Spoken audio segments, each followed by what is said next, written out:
Olá! Sejam muito bem-vindos a mais um programa ICP Responde, o programa feito para vocês.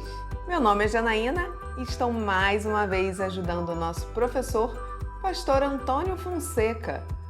Tudo bom, professor? Tudo bem, Janaína, graças a Deus.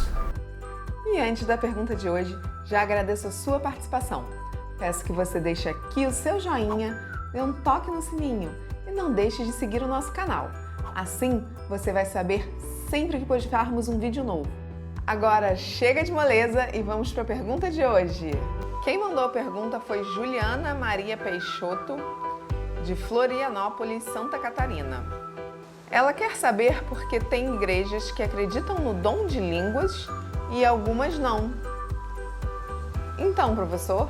Juliana, a sua pergunta ela é muito importante. Veja, Juliana, no nosso meio, no meio evangélico, nós temos duas correntes teológicas. Uma acredita que estes dons registrados na primeira carta que Paulo escreveu aos Coríntios, no capítulo 12, cessaram no primeiro século. E por que, Juliana? Porque o grupo ensina, como está em Atos dos Apóstolos, que realmente no dia de Pentecostes, como Pedro também fala no seu sermão, o cumprimento da profecia de Joel ocorre ali. Então desceu o Espírito Santo, eles falaram outras línguas, e este grupo tradicional, histórico, das denominações históricas, que são os batistas tradicionais, os presbiterianos, metodistas, congregacionais, que estavam naquela festa em Jerusalém pessoas de outras nações, judeus de outras nações. Então houve a necessidade que o Espírito Santo, de forma sobrenatural, desse estas línguas para que um entendesse o outro. Olha que interessante, quer dizer, um falava numa língua, mas o outro entendia na língua dele. É assim que este grupo ensina. E os demais dons, cura, profecia, interpretação de profecia, tudo, eles ocorreram, claro, nós vemos isto com clareza no livro de Atos dos Apóstolos, mas eles cessaram no final do primeiro século. Há um outro detalhe importante, Juliana, que nós não temos ainda o Novo Testamento no primeiro século, como nós temos hoje. Os 27 livros ainda não estavam definidos. Aliás, não tínhamos nenhum livro ainda no Novo Testamento quando o Espírito Santo desceu em Jerusalém no dia de Pentecoste. Entendeu, Juliana? E aí, após já a igreja ter o Novo Testamento, não precisava mais deste poder sobrenatural. Não eram mais necessários estes dons. Uma outra coisa que o ponto de vista tradicional, a corrente teológica tradicional ensina, é que devido às perseguições naquele primeiro momento da igreja, precisava de um fortalecimento, de um super fortalecimento espiritual. E foi o Espírito Santo que proporcionou isto. Mas depois esses dons cessaram. Interessante, Juliana, que quando nós estudamos história da igreja, nós não encontramos literatura falando sobre estes dons na história da igreja. Existem casos isolados, mas não são enfatizados. Viu que interessante? Agora vamos para o ponto de vista pentecostal. O movimento pentecostal, Juliana, surgiu no começo do século XX, conhecido tradicionalmente como o movimento da Rua Azusa nos Estados Unidos. Quais são os movimentos aqui no Brasil, por exemplo? A Igreja Assembleia de Deus, a Igreja Congregação Cristã no Brasil, o Brasil para Cristo, Deus é Amor e outros movimentos. E este movimento pentecostal, essa corrente teológica, vamos dizer assim, já começa a enfatizar esses dons. Dizem que eles não cessaram, embora não encontramos, como eu disse, literatura sobre este assunto, registros na história, mas eles ensinam não, nunca cessaram, só não foram registrados. E como eu disse, há um avivamento, vamos usar o termo um reavivamento, enfatizando os dons espirituais. Agora, independente, Juliana, de ser pentecostal ou não, uma coisa é ensinada pelos dois grupos, que todo o crente, todo o cristão tem o Espírito Santo. Isso é importante, porque não há possibilidade de conversão sem a pessoa do Espírito Santo nos revelar. Para entender, reconhecer que somos pecadores e que Jesus morreu, verteu o seu sangue para nos salvar, que Ele é Deus de Deus, portanto é Deus, só existe uma possibilidade, se o Espírito Santo nos revelar.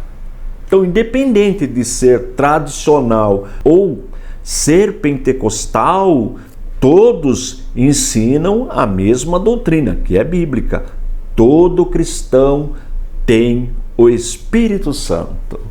Agora, uma coisa interessante que eu quero comentar, Juliana, e esta questão é levantada pelos tradicionais, porque eles observam, claro, não podemos generalizar, um certo abuso desses dons, principalmente o que diz respeito à sua pergunta, o dom de línguas.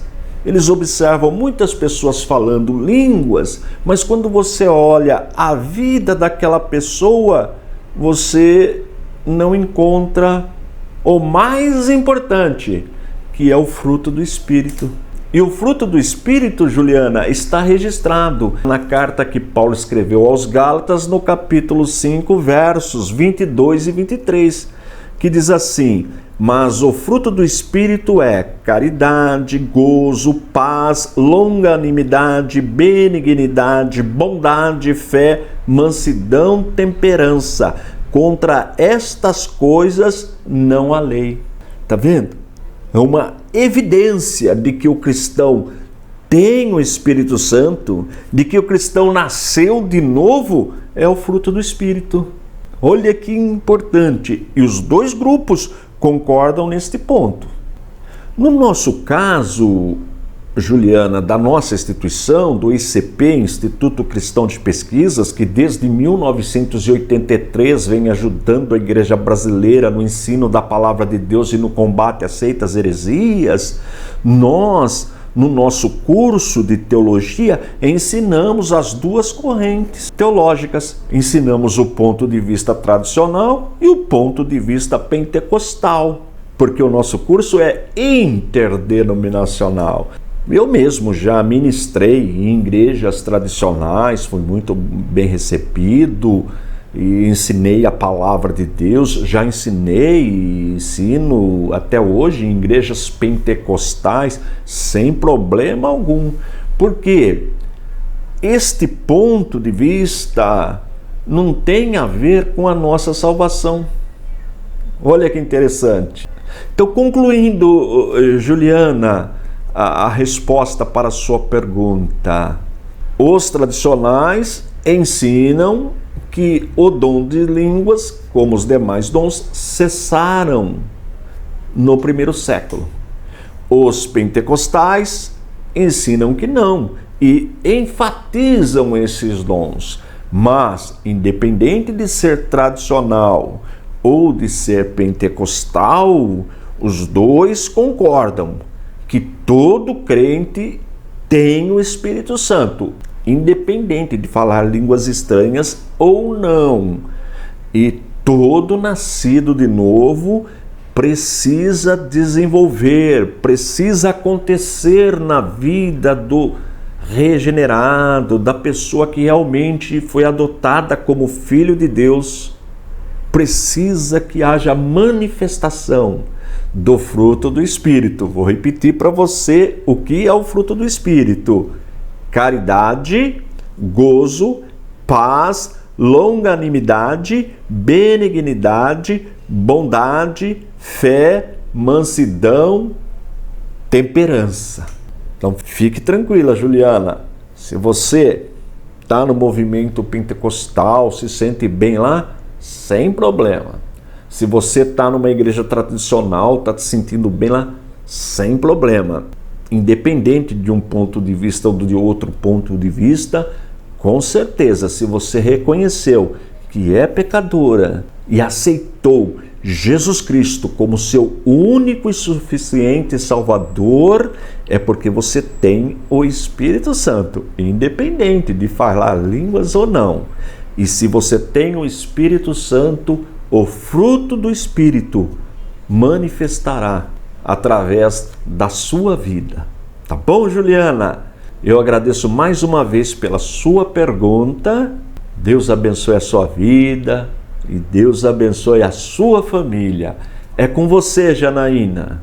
Muito obrigada, professor. Agora você também já sabe. O ICP Responde foi feito para responder as suas perguntas. Se você está gostando do nosso programa, comente aqui embaixo, compartilhe com seus amigos. Assim você ajuda o nosso canal a crescer nas redes sociais.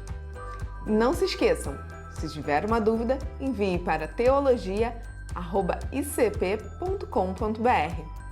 Muito obrigada e até a próxima!